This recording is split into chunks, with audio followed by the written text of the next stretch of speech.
Yes guys, welcome back to another video. Welcome to the George Benson football channel at officially the biggest, most important, crucial and busiest time in its 4-year history, I'm gonna say. Welcome back to another video. Chelsea news. We are going to be discussing the radio silence regarding Moises Caicedo. It's like every video we make, it is at what second is George going to mention the word Caicedo? And I think it took 22 during this recording, or 21.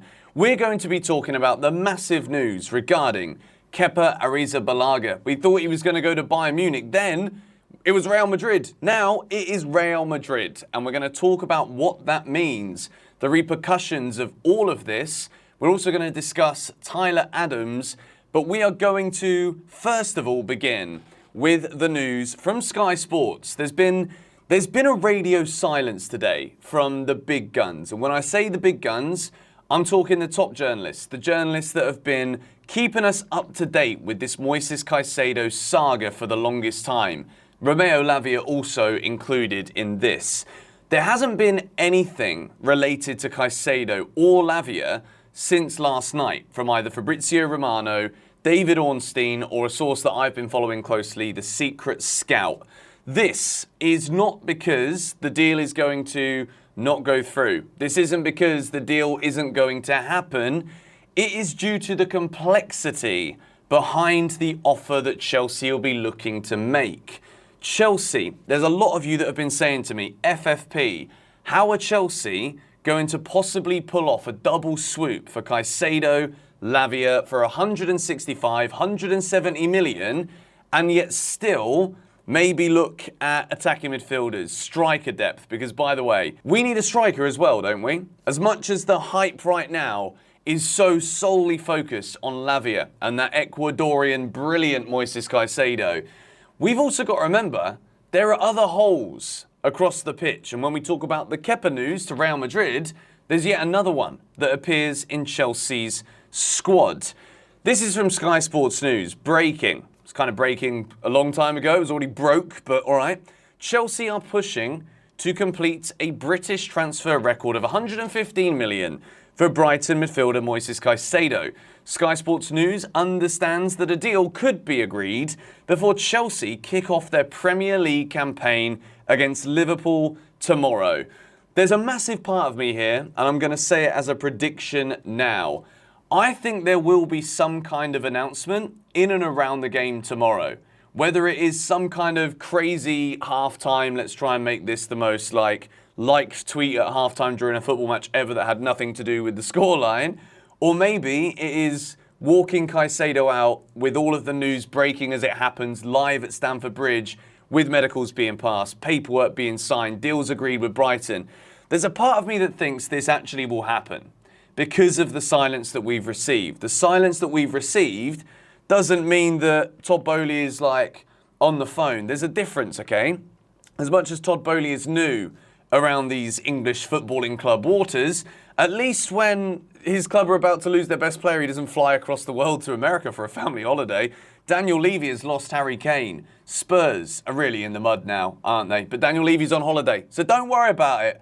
Todd Boehly, Bedad Egbali, last night we found out that they are entering the talks. They are joining Paul Winstanley, Lawrence Stewart in the negotiations to finalise the deal for Moises Caicedo, which means that the silence that we're hearing now is because things are happening. Chelsea will be trying to formulate the best possible financial package that would see us use and spend as little money as possible now. And we know that Brighton have wanted as much of the fee up front as they possibly can get. There is also a theory that I saw, I think it was from Score01 on Twitter. I'll put it up on the screen here because I actually think this is a really good point. Brighton, look at the way De Zerbi speaks, not just about Caicedo, but trying to answer one question about Caicedo so that all the journalists can take the answer. De Zerbi is trying to focus everything on the football. The moment that the news breaks that Brighton have just sold a player for the British record fee, whilst they're playing a game, which they're doing right now against Luton, and Solly March has put them 1-0 up about 7 minutes ago. So Brighton are winning a football match. But as all of this, Moises Caicedo has agreed a fee with Chelsea, Brighton and Chelsea have an agreement, If all of this was going on whilst Brighton are actually playing a game, to me this doesn't seem fair on Brighton. It seems to me as though whatever deal they strike, they might just be like, well, can we play our game first? Can we finish this match first against Luton so that we can keep the focus on the football as opposed to disrupting things maybe with his teammates, or players at the club might be distracted by the fact that their club is in the news because they've just sold their best player for a British record transfer fee. I think there could be some honesty behind this, but more realistically, Chelsea are working on this deal. A lot of you, because, well, I've made a lot of videos, so I get it. There's a lot of comments. I'm reading a lot. I'm responding to a lot of you guys. And by the way, it's a sign. You know, get it? It's a sign. All of this silence. It's a sign. Look at it. I love it. I absolutely love it. There's plenty more to come with this, by the way. We're gonna mould it into something a little bit more than just a sign and a blue Chelsea blue strip above me. But I do think the silence is probably good. We're not hearing anything out of Liverpool either. There is radio silence with Liverpool. Caicedo, look, it's not a coincidence, right, that Moises Caicedo only follows Chelsea out of these two clubs. Likes Chelsea posts, likes players' posts from Chelsea Football Club. Got players that were with him last season, Levi Colwill. There's the influence of Mark Cucurella, who maybe isn't the best example of a smooth transitional move from Brighton to Chelsea because, well, he's not been that great so far, has he? But the point is, there are players there that Caicedo has been talking to, so we're led to believe, and that would make sense again. This isn't just like fake news plucked out the sky. It's logical. It makes sense. And at this point, all we can do as fans, as me as a creator on YouTube, you, someone consuming the content, we can try to make sense of all of the eventualities. It's kind of a waste of time because one way or another, we either sign the geezer or we don't, and then we're either happy or we're sad. And in between, we're just investing into something that we actually have no control over. Realistically, that's the truth of the matter, but I don't want you to click off the video because that's incredibly negative. So we are going to move now into something that came from Simon Phillips 8 hours ago, but it was from Mail Sport. A Mail Sport source says medical tests completed by Chelsea revealed that Tyler Adams' recovery may require another 4 months, and that led to the club's decision to back away from the signing of Tyler Adams. When Fabrizio Romano gives you a here we go, you know that there are a lot of contextual points that would stop something that gets to that stage in the journalistic view from going through. Tyler Adams to Chelsea. This is coming out that the recovery may take up to 4 months. To me, this makes so much sense as to why, when you're going to go back in for Caicedo and you see Tyler Adams is out for 4 more months, you pull out of this deal. If you're bringing in Tyler Adams because he's not your first choice, he's going to be a backup, but because you're struggling to find 20 million quid, that is why you pull out from the Tyler Adams deal. So, as much as we've said a couple of times here on the channel, you feel sorry for him. It's unfortunate for Tyler, but at the same time, Chelsea need to be realistic here, and every single reason that has led to this deal falling through at the final hurdle makes so much sense when it's congruent with all the things that we hear Chelsea are working on behind the scenes, which is sealing deals for Lavia and Caicedo. We move into what is, on any other given Chelsea Football Club day, a monstrous story. But it's kind of gone on the back burner every hour that this has been alive, this story about Kepa going to Real Madrid, because we're so invested in other deals. But we're going to talk here now about Kepa because I want to raise the question for you guys in the comments down below. Top line, Kepa's leaving. Kepa's going to Real Madrid. I did a live stream earlier for about an hour and a half just to chat with you guys about all things up and coming Chelsea news. And a lot of you were happy. 70% of people said that they were happy that Kepa was leaving. And furthermore from that, there was only then 70% also who said that Sanchez is good enough to be number one. So it kind of aligns. There's a lot of people that think Sanchez is ready, Sanchez is good enough, and there's a lot of people that are happy to see the back of Kepa. But what does this mean going forward? The news is, this was 5 hours ago from Florian Plettenberg. Bayern Munich were the other club involved. Exclusive news, Kepa he is close to reject FC Bayern, as there was the feeling for the club that he wanted to join them, but there were no agreements, as reported. Kepa now on the verge to join Real Madrid to replace Courtois. Bayern informed about this.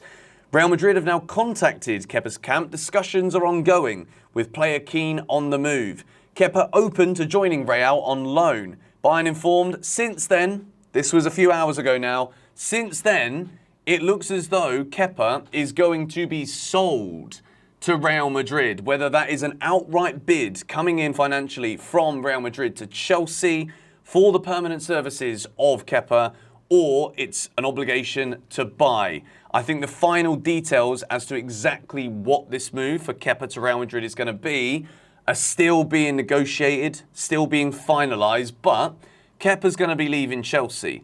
There are a couple of good things about this. Number one is Kepa's been the number one, but I feel as though it's been a club obligation to maintain him as the number one, because he has never really, the price tag will always come in. He's never really lived up to it, but there's been brilliant moments. He's made some incredible saves sometimes. He's made big saves in big European semis, in the penalty shootout against Frankfurt in Europa League before we beat Arsenal.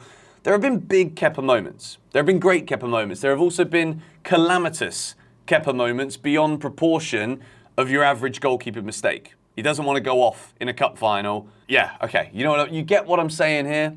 Kepa's never been that guy. He's always been a good guy, a nice guy, potentially on his day a really great goalkeeper, but he's never really been that guy. But then when Bayern Munich and Real Madrid come knocking on the door, we're all like, hang on a minute, like, is Chelsea missing a trick here? Like, did we not see something this whole time that Kepa is actually world class, top drawer? Like, world class is a word and a phrase that even I do it. We throw it around willy-nilly, right?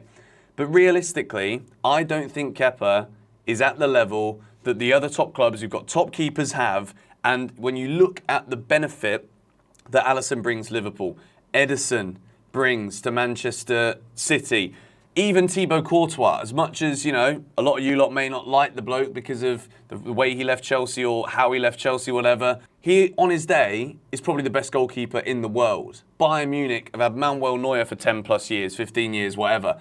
Now they wanted Kepa. So there's definitely something in it. And I wish him all the best, to be honest, because as much as I've never really been fully sold on him in a brilliant way, the way I was sold on a Kante, a Hazard, a Lampard, do you get my drift? It's never really been that kind of relationship as a fan for Kepa. But the fact he's going to Real Madrid is absolutely mad. Thibaut Courtois will be out probably for the entire season, so it does make a lot of sense. Let's see exactly what the fee will be, if it is a loan with an obligation, if it's an outright fee. At the moment, Real Madrid and Chelsea still negotiating for this Kepa sale. I know that some of the fact I'm posting all of these videos, you might watch it and be like, Benson, but that's a bit out of date now. Just stay tuned, all right? I'm trying to pick like 3-4 hour windows where I can sleep and then get back on the grind for you lot, so that I can give you my thoughts as things happen and keep things moving, keep things as relevant as we possibly can, with just as much content as I can possibly give you during this insane period at Chelsea Football Club. But if you did enjoy this one, be sure to hit the like button. Just about an hour, 2-3 hours ago, I uploaded my preview for Chelsea Liverpool. So if you do want to check that out, I strongly advise you do. We're building up the hype massively within that video. Link at the top of the description. Go give that a watch. But I'll see you guys later with another one. You got it. Come on, you Blues.